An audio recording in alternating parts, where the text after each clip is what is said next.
Hello students, हम अपना third chapter देख रहे थे। थर्ड चैप्टर में हम देख रहे थे भारत की विश्व अमूर्त विरासत सूची।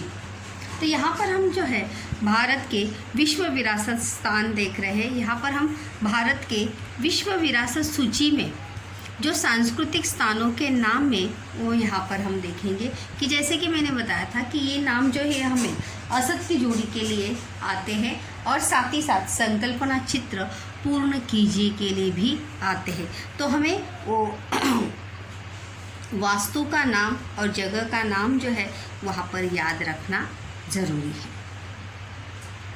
ईयर वर्ष को याद रखने की आवश्यकता वहाँ पर नहीं है, लेकिन वो सांस्कृतिक विरासत कौन सी है और वो प्लेस का नाम जो है वो आपको याद होना चाहिए। जैसे कि यहाँ पर है आगरे का किला, ताजमहल, आगरा का किला। उसके बाद अजंता वेरुल की गुफाएं मैंने बताई थी। वेरुल एरोला की गुफाएं यहाँ पर दोनों अलग अलग दिया है। उसके बाद ताजमहल और आगरे का किला एक ही है। उसके बाद महाबलीपुरम के मंदिर, कोणार्क का सूर्य मंदिर, ये सभी जो है आपको असत्य जोड़ी के लिए और संकल्पना चित्र पूर्ण कीजिए के लिए याद रखना है। प्रश्न आता है सांस्कृतिक विरासत सूची के स्थान। उसके बाद है गोवा के चर्च और कॉन्वेंट। उसके बाद फतेहपुर सिकरी, हम्पी का वास्तु संकुल, खजुराहो के मंदिर और घारापुरी की गुफाएं, एलिफेंटा केव्स जो मुंबई में स्थित है।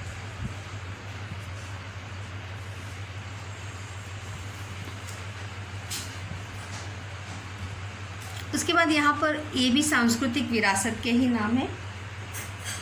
अगर आप देखेंगे तो चोलों के मंदिर, तंजौर का बृहदेश्वर मंदिर। उसके बाद है मंदिर गंडकोण चोलीश्वरम का मंदिर, ऐरातेश्वर मंदिर। उसके बाद है पटक्कल के मंदिर, सांची का स्तूप, हुमायूं की कब्र, कुतुब मीनार और परिसर की वास्तुएं। उसके बाद Darjeeling Himalayan railway, Nilgiri mountain railway, the कालका शिमला रेलवे, बोध गया का महाबोधि मंदिर और परिसर। ये सभी सांस्कृतिक वास्तुओं के नाम है जिसका नाम जो है विश्व विरासत सूची में दर्ज है। उसके बाद है भीमबेटका का शैलाश्रय, चंपानेर का पावागढ़ पुरातत्वीय जो स्थान है। उसके बाद Chhatrapati Shivaji Maharaj terminus Mumbai witty station जिसे हम कहते हैं। उसके बाद दिल्ली का लाल किला, जयपुर का जंतर मंतर, राजस्थान के पर्वतीय गढ़, जैसे कि मैंने कहा था कि राजस्थान में बहुत सारे गढ़ किले राजमहल हमें देखने को मिलते हैं, तो उसमें से कुछ महलों का नाम जो है वहाँ पर दर्ज है। उसके बाद गुजरात के पाटन में रानी की बाव यानी क्या, कुआं। नालंदा महाविहार पुरातत्वीय स्थान, चंडीगढ़ का कैपिटल कॉम्प्लेक्स।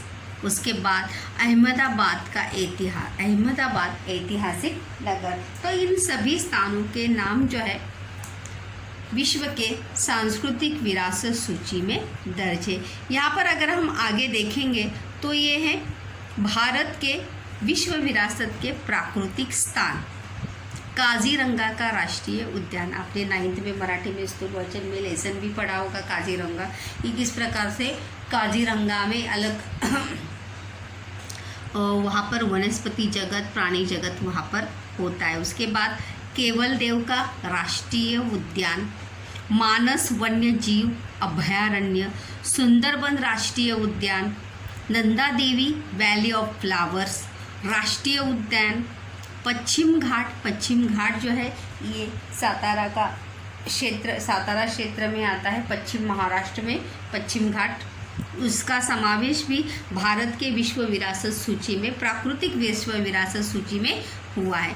उसके बाद है ग्रेट हिमालयन पार्क और अंतिम में यहाँ पर दिया है कांचनजंगा राष्ट्रीय उद्यान। इन सभी का नाम भी प्राकृतिक विश्व विरासत सूची में जो है हमें वहाँ पर देखने को मिलता है। अगर हम देखेंगे तो यूनेस्को की विश्व प्राकृतिक विरासत सूची में पश्चिम घाट का समावेश जो है जो ईस्वी सन 2012 में जो है वो किया गया। पश्चिम घाट का मैंने आपको बताया कि पश्चिम घाट यानी सातारा जिले में कासपटा नाम का जो क्षेत्र है वहाँ पर घाट श्रेणियाँ, जो पूरा क्षेत्र जो है वो घाट श्रेणियों में बसा हुआ है और वो हमारी प्रकृति की देन है, इसलिए उसका नाम जो है विश्व प्राकृतिक विश्व विरासत सूची में दर्ज है। वहाँ पर भी बहुत सारे बड़े पैमाने पर जो है पर्यटक जो है पर्यटन के तौर पर वहाँ पर जाते हैं। सांस्कृतिक और प्राकृतिक विरासत का प्रबंधन यानी नियोजन करना, उसका संवर्धन करना, क्योंकि किसी भी प्राकृतिक और सांस्कृतिक विरासत को संभाल कर रखना, उसका ध्यान रखना, ये बहुत बड़ी क्या होती है, जिम्मेदारी होती है। क्योंकि अगर हम उसका संरक्षण और संवर्धन नहीं करते हैं तो वहाँ पर क्या होती है, उसकी हानि होती है, वो विलुप्त होने के कगार पर हमें देखने को मिलती है। तो इसलिए उनका ध्यान रखना, उनका संवर्धन संरक्षण करना जो है वो बहुत ही ज़रूरी है। वह उपयोजित इतिहास का एक प्रमुख अंग है यानी एक क्षेत्र है, एक जिम्मेदारी है कि हमारे देश की सांस्कृतिक और प्राकृतिक विरासत का प्रबंधन करना। अभी प्रबंधन इस शब्द में सभी चीज़ें आती है, उसमें संरक्षण भी आएगा और संवर्धन भी वहाँ पर आएगा, देखभाल एक प्रकार से। इस विरासत का संरक्षण और संवर्धन करने का अधिकांश कार्य भारत सरकार का पुरातत्व विभाग और भारत के प्रत्येक राज्य सरकार का पुरातत्व विभाग करता है।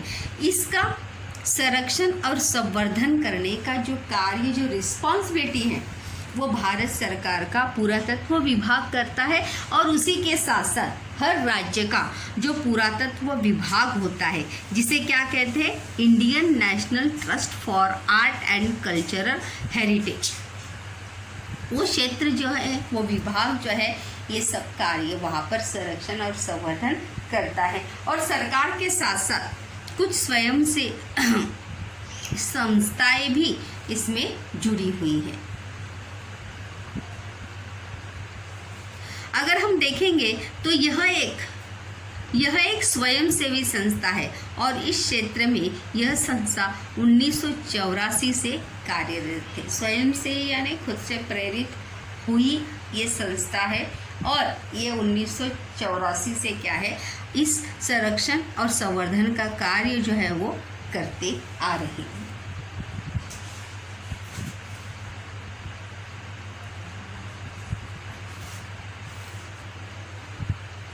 अगर हम देखेंगे तो प्राकृतिक और सांस्कृतिक और प्राकृतिक विरासत स्थानों का संरक्षण और संवर्धन की परियोजनाओं में अनेक विषयों के तज्ञ व्यक्ति का समावेश रहता है, क्योंकि सांस्कृतिक वास्तुओं का और प्राकृतिक जगहों का संरक्षण और संवर्धन करने के लिए किसकी आवश्यकता होती है, तज्ञ या जानकार व्यक्ति की आवश्यकता होती है कि उस जगह का संरक्षण या संवर्धन करने के लिए किन किन चीज़ों की आवश्यकता होती है या हमें क्या क्या करना चाहिए, किस रूप में करना चाहिए और किस प्रकार से करना चाहिए। इन सभी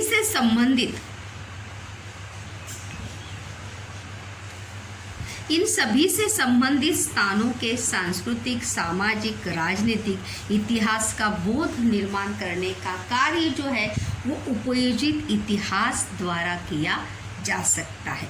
बोध यानी क्या, ज्ञात कराने का कार्य जो है वो उपयोजित इतिहास द्वारा किया जा सकता है।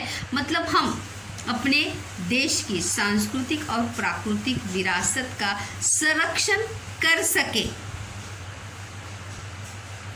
इसके बारे में लोगों को जागरूक हम उपयोजित इतिहास के माध्यम से जो है वो कर सकते हैं। यहाँ पर प्रश्न भी है कि प्राकृतिक और सांस्कृतिक विरासत का संरक्षण करने की परियोजना द्वारा कौन सी बातें सिद्ध होती है। इसमें 4 पॉइंट से बच्चों, कितने पॉइंट से 4 के विस्तार पूर्वक का प्रश्न है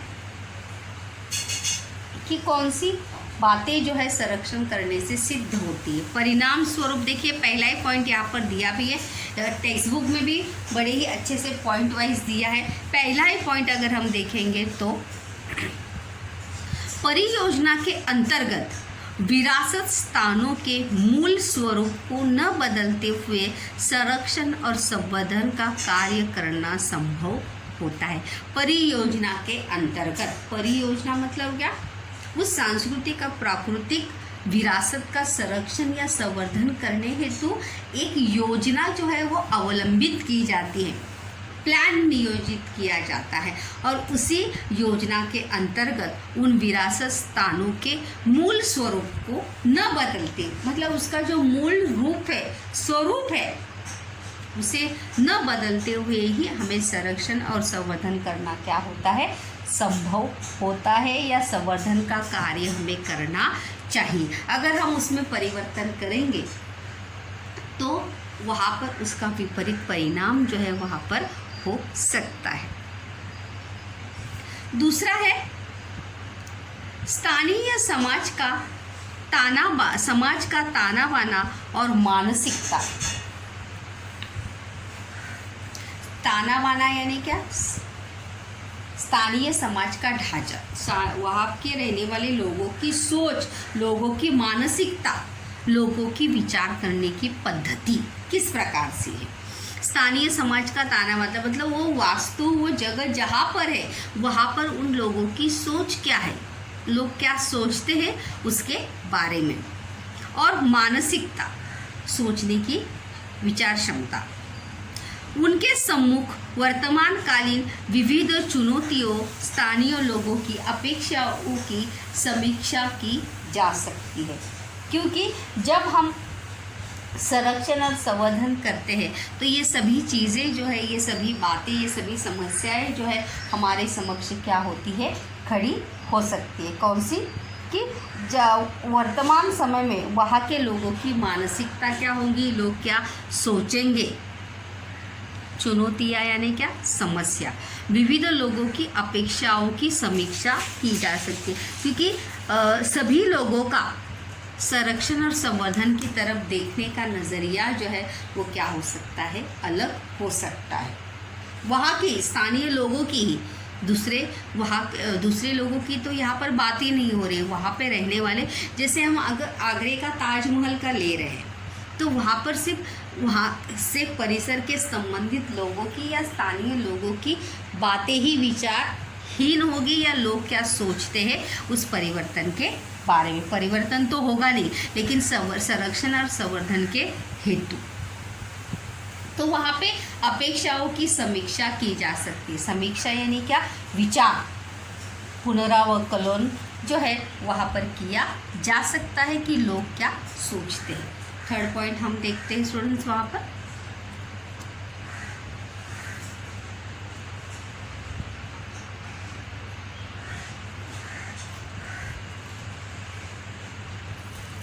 तीसरा पॉइंट है यहाँ पर, तीसरा पॉइंट है कि सांस्कृतिक विरासत स्थानों का संरक्षण एवं संवर्धन करते समय स्थानीय लोगों की भावनाएं आहत ना हो मतलब उनकी भावनाओं को ठेस ना पहुँचे, क्योंकि वह उस सांस्कृतिक विरासत से जुड़े वहाँ के स्थानीय लोगों जो है बहुत ही इमोशनल होते हैं, उस जगह से, उस वास्तु से क्या होते हैं, इमोशनली जुड़े होते हैं। तो जब हम संरक्षण और संवर्धन करेंगे तो वहाँ पर उनकी भावनाओं को ठेस ना पहुँचे, इसका ध्यान जो है वो हमें रखना पड़ता है कि जब हम संवर्धन और संरक्षण करेंगे। इसके लिए जाने वाली उपाय योजनाओं का नियोजन किया जा सकता है, क्योंकि उसके पहले मतलब संरक्षण और संवर्धन करने से पहले ही या इस उद्देश्य से ही उपायों का नियोजन करके स्थानीय लोगों को उसमें क्या किया जा सकता है, सहभागी किया जा सकता है।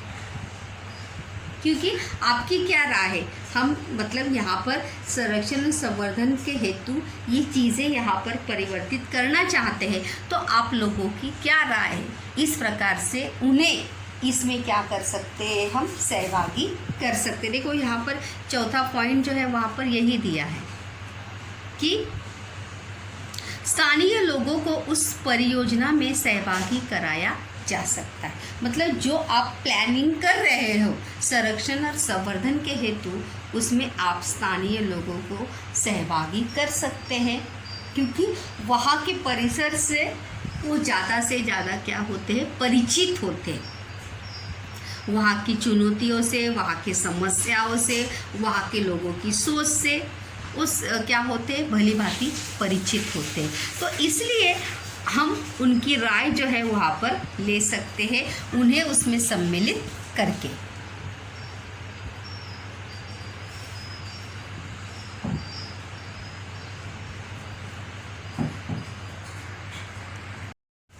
उसके बाद वहाँ पर 5th पॉइंट है कि स्थानीय लोगों के पारंपरिक कौशलों को प्रोत्साहन दे सकेंगे।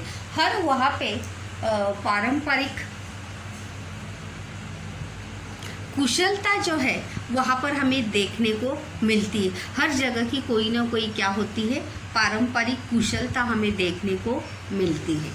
जहाँ जिस क्षेत्र में हम जाएंगे वहाँ की प्रसिद्ध वस्तुएं या चीज़ें जो है जहाँ भी हम जाते हैं वहाँ से लेकर आते हैं। तो वहाँ पे संरक्षण और संवर्धन के हेतु हम यहाँ पर अपने परियोजना में इन बातों का भी ध्यान जो है वहाँ पर रख सकते हैं कि स्थानीय लोगों के पारंपरिक कौशलों को प्रोत्साहन दे सकेंगे। मतलब कहाँ की हस्तकला अच्छी हो सकती है, कहाँ की शिल्पकला अच्छी हो सकती है, तो उन कलाओं को जो है कहीं के पदार्थ जो है वो प्रसिद्ध होते हैं, तो ऐसी कौशलों को हम क्या कर सकते हैं, प्रोत्साहन दे सकते हैं।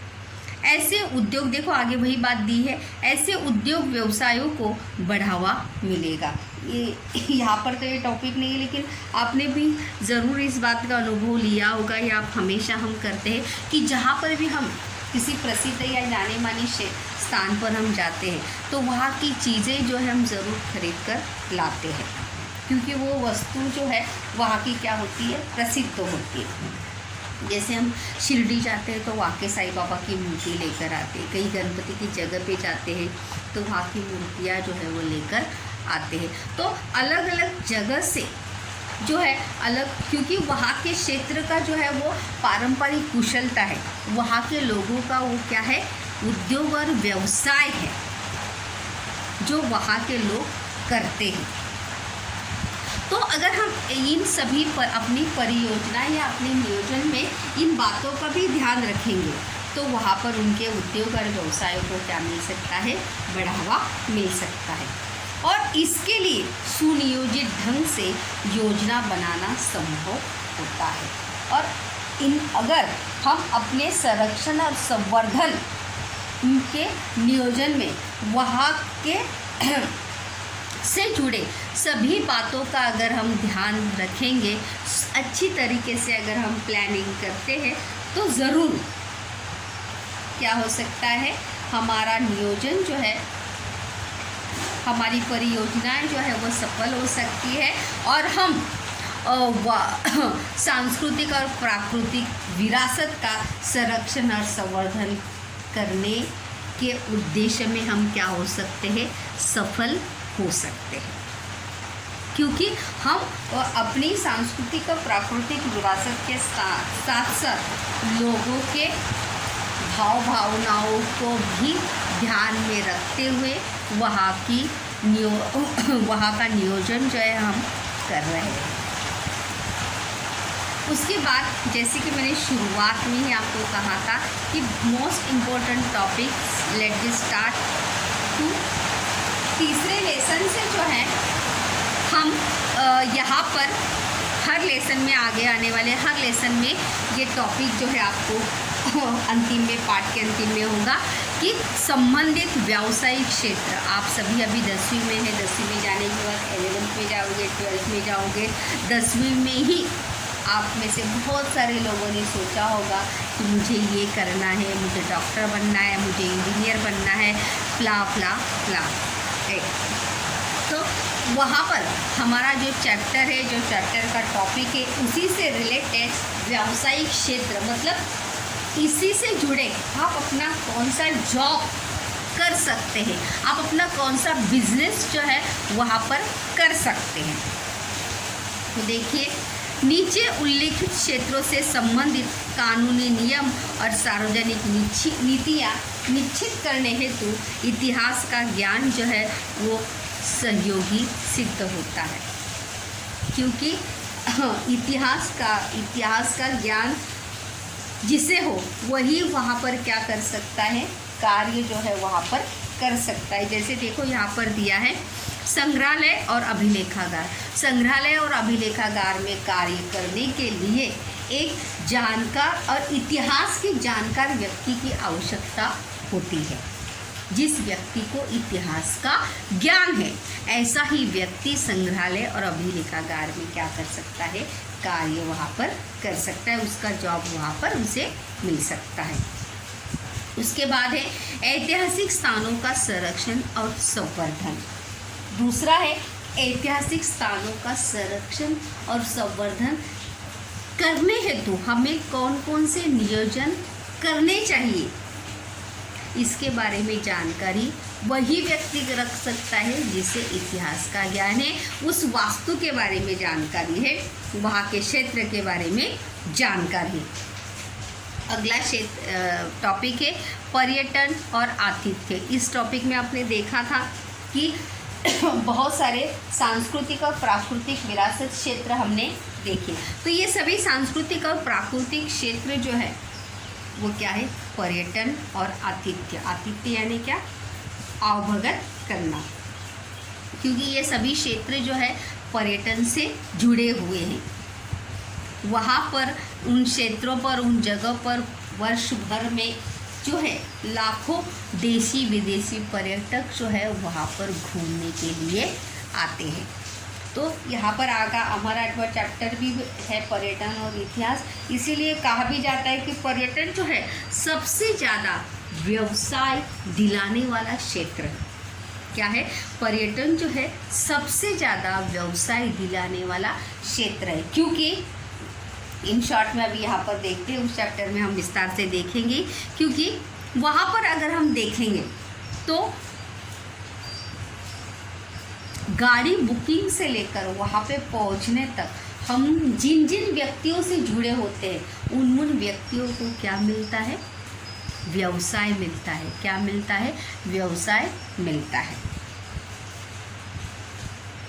क्योंकि उन व्यवसाय से इतने सारे लोग जो है वहाँ पर जुड़े होते हैं। दूसरा है मनोरंजन और संपर्क माध्यम।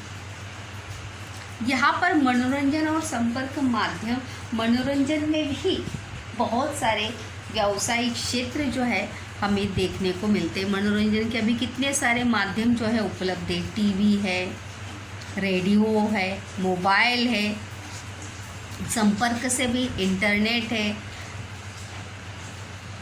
ट्विटर है, इंस्टाग्राम है, फेसबुक है।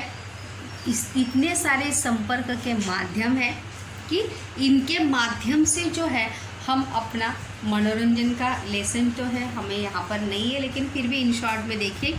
क्योंकि आप टीवी देखते, सीरियल देखते, एक पिक्चर, एक सीरियल बनाने के लिए हमें सिर्फ वहाँ पे हीरो हीरोइंस जो है वहाँ पर नज़र आते हैं, लेकिन एक पिक्चर बनाने के लिए वहाँ पर कम से कम, जब एक पिक्चर, एक सीरियल्स वहाँ पर जब बनती है तो वहाँ पर कम से कम 200 लोगों को, 200 से भी ज़्यादा, मैंने एक अंदाज़ वहाँ पर आपको बताया कि 200 से भी ज़्यादा लोगों को वहाँ पर क्या मिलता है, व्यवसाय मिलता है। एक मेकअप आर्टिस्ट से लेकर डांस डायरेक्टर तक, प्रोड्यूसर तक, डायरेक्टर तक, इन सभी को क्या मिलता है, व्यवसाय मिलता है। संपर्क माध्यम यानी क्या, न्यूज़पेपर हो गया, रेडियो हो गया, फेसबुक, ट्विटर, ये सभी जो है संपर्क माध्यम है। ये डिजिटल भी है और ऐसे भी है। तो इन सभी माध्यमों में हम अपना व्यवसाय या हमारा जॉब जो है वहाँ पर कर सकते हैं। या आपको यहाँ पर संबंधित व्यावसायिक क्षेत्र है इतिहास से जुड़े। देखिए, जब कोई ऐतिहासिक सीरियल बनती है, कोई ऐतिहासिक पिक्चर बनता है, तो वो पिक्चर या सीरियल बनने से पहले पूरी उससे संबंधित पूरा इतिहास जो है वो पढ़ा जाता है, जाना जाता है, समझा जाता है, फिर उसके ऊपर कार्य जो है वो किया जाता है, लेखन किया जाता है।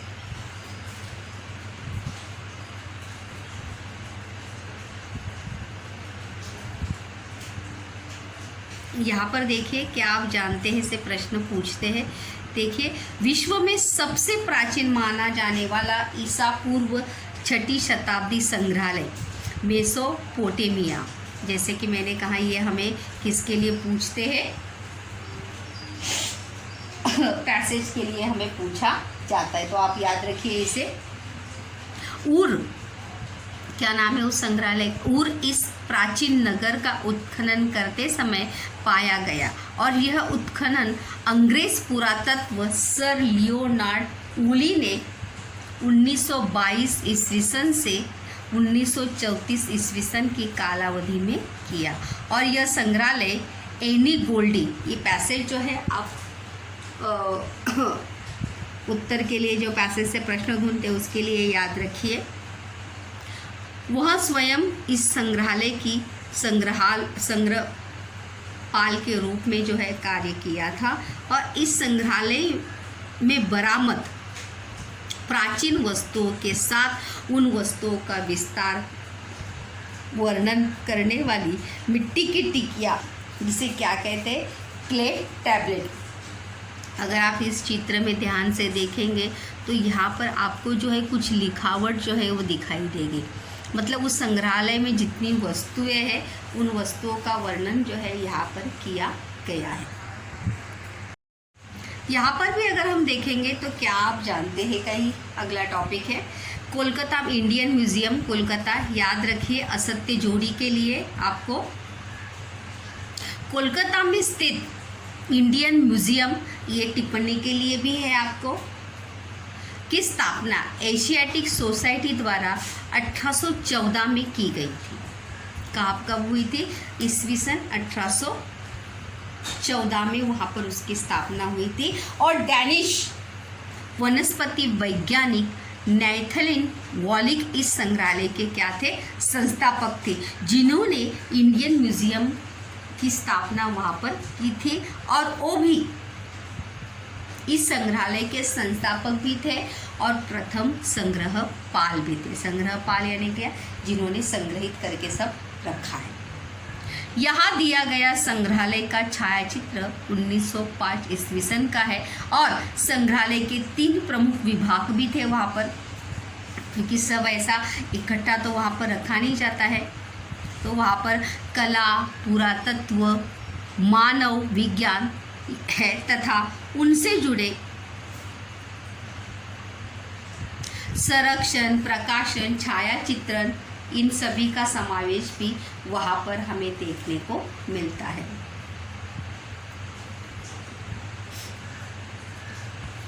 यहाँ पर अगर हम देखेंगे तो इनमें से जुड़े प्रत्येक क्षेत्र के प्रबंधन के लिए विशेष कौशल्य प्राप्त मानव शक्ति की आवश्यकता होती है। इनमें से किसी भी एक, मतलब जो हमने 4 देखे, अभिलेखागार, वस्तु संग्रहालय, पर्यटन और ये सब, इन सभी के, इनमें से प्रत्येक क्षेत्र के प्रबंधन के लिए किसकी आवश्यकता होती है? विशेष कौशल्य प्राप्त व्यक्ति की आवश्यकता जो है वो होती है। जैसे स्थापत्य विशारद। स्थापत्य विशारद यानी क्या? जिसे हम कहते हैं इंजीनियर। स्थापत्य विशारद यानी क्या?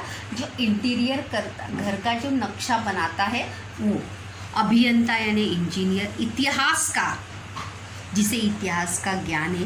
पुरातत्वज्ञ, जिसे पुरानी वस्तुओं का ज्ञान है।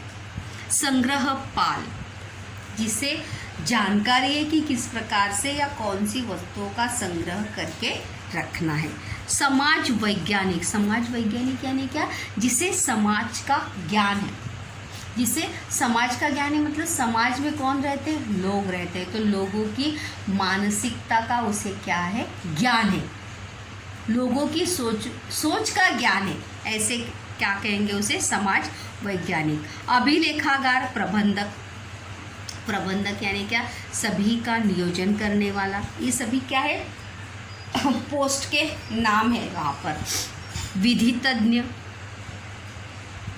छायाचित्रण तज्ञ, फोटोग्राफी जो निकालते हैं वो।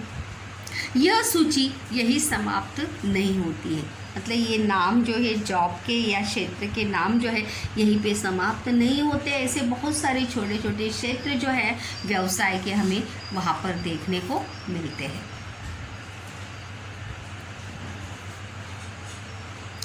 प्राचीन स्थानों, वास्तुओं और वस्तुओं की ऐतिहासिक पृष्ठभूमि का सभी तज्ञों को पर्याप्त ज्ञान होना आवश्यक होता है, और एक इतिहासकार या उसका ज्ञान रखने वाले व्यक्ति को ही इन सभी चीज़ों का क्या हो सकता है? ज्ञान हो सकता है, या वही उसके बारे में सही से जानकारी दे सकता है। और उसके लिए किसकी आवश्यकता होती है? एक तज्ञ व्यक्ति की ही आवश्यकता वहाँ पर होती है। उपयोजित इतिहास क्षेत्र की परियोजनाओं के फलस्वरूप उपयुक्त उल्लिखित क्षेत्रों में व्यवसाय के अनेक अवसर जो है वो उपलब्ध हो सकते हैं। मतलब उपयोजित इतिहास के अंतर्गत सांस्कृतिक और प्राकृतिक विरासत के संरक्षण और संवर्धन के हेतु जो परियोजनाओं का हम अवलंबन करेंगे, वहाँ पर ऐसे बहुत सारे व्यवसाय के क्षेत्र जो है हमें यहाँ पर देखने को मिल सकते हैं। इस पाठ में हमने देखा, पाठ का अंतिम टॉपिक है, हमने देखा कि उपयोजित इतिहास का कार्यक्षेत्र लोगों में इतिहास के बारे में जागरण किस प्रकार, मतलब लोगों को इतिहास विषय के प्रति जागरूक करना, इतिहास के प्रति लगाव निर्माण करना है। हमारी सांस्कृतिक और प्राकृतिक विरासत का संरक्षण और संवर्धन के विषय में समाज में किस प्रकार जागृति निर्माण की जा सकती है, और साथ ही साथ हमारी देश की जो सांस्कृतिक और प्राकृतिक विरासत है उनका हम किस प्रकार से संरक्षण और संवर्धन कर सकते हैं, इसके लिए भी लोगों के मन में क्या कर सकते हैं? हम जागृति ला सकते हैं, लोगों को जागरूक कर सकते हैं कि ये हमारी क्या है? ऐतिहासिक धरोहर है, ये हमारी सांस्कृतिक और प्राकृतिक विरासत है, और इनका संरक्षण और संवर्धन करने की जिम्मेदारी क्या है? किसकी है? हमारी है। इसके लिए इतिहास के ज्ञान का उपयोग कैसे किया या करवाया जा सकता है, इसके आनुषंगिक रूप से व्यावसायिक कौशलों और उद्योग व्यवसाय के क्षेत्र में किस प्रकार वृद्धि की जा सकती है, आदि बातों का विचार और नियोजन करने का कार्य जो है उपयोजित इतिहास में किया जाता है। यहाँ पर अगर देखेंगे तो देखिए, वैशिष्ट्यपूर्ण अभिलेखागार असत्य जोड़ी के लिए यहाँ पर अगर देखेंगे तो पुणे में national film archive, national film संग्रहालय का संस्थान का प्रमुख कार्यालय भारत सरकार के सूचना एवं प्रसारण विभाग द्वारा कभी स्थापित हुआ है 1964 में, और इनके 3 प्रमुख उद्देश्य है कि भविष्यकालीन पीढ़ियों के लिए दुर्लभ भारतीय फिल्मों को खोजना, उन्हें प्राप्त करना और उनका संरक्षण करना, फिल्मों से संबंधित महत्वपूर्ण तथ्यों घटकों का वर्गीकरण करना, उनका स्थायी रूप में लेखन अंकन करके रखना, क्योंकि कुछ पुरानी फिल्में जो है पहले के ज़माने में देखो रील्स वगैरह में थी, तो धीरे धीरे समय के अनुसार क्या होती है? खराब होती है। पहले देखो कैसेट और रील के रूप में फिल्में जो है बनती थी। शोध कार्य करना और फिल्म संस्कृति का प्रसार केंद्र स्थापित करना है। तो किया जा सकता है, और ऐतिहासिक और सार्वजनिक स्थानों का विद्रूपीकरण ना हो, मतलब नष्ट होना हो। जैसे हम देखते हैं कि लोग पर्यटक के रूप में जाते हैं तो वहाँ पर अपना नाम लिखते हैं, थूकते हैं, पत्थरों से उसको उकेरते हैं, गंदा कर देते हैं। तो उसका विद्रुपीकरण ना हो, इसका ध्यान जो है वो हमें रखना चाहिए। आगामी पीढ़ियों के हितों के लिए उनका उचित पद्धति से संरक्षण संवर्धन हो, इसके लिए यह आवश्यक है। मतलब हमारी आने वाली जो पीढ़ी है उनके लिए हमारे देश की जो सांस्कृतिक और प्राकृतिक विरासत है वो अच्छे रूप में उनके समक्ष आए, सामने आए, उसका विद्रुपीकरण ना हो, उसका संरक्षण और संवर्धन अच्छे से हो। इसके लिए हमें इन सभी बातों का ध्यान जो है वो रखना आवश्यक है, क्योंकि हम देखते हैं कि समय के अनुसार ये सभी सांस्कृतिक और प्राकृतिक विरासत जो है वो विलुप्त होने के कगार पर है। ऐसी बहुत सारी गुफाएं, लेनियाँ जो है वो विलुप्त होने की कगार पर है। तो इनका संरक्षण और संवर्धन जो है वो करना आवश्यक है आने वाली पीढ़ियों के लिए।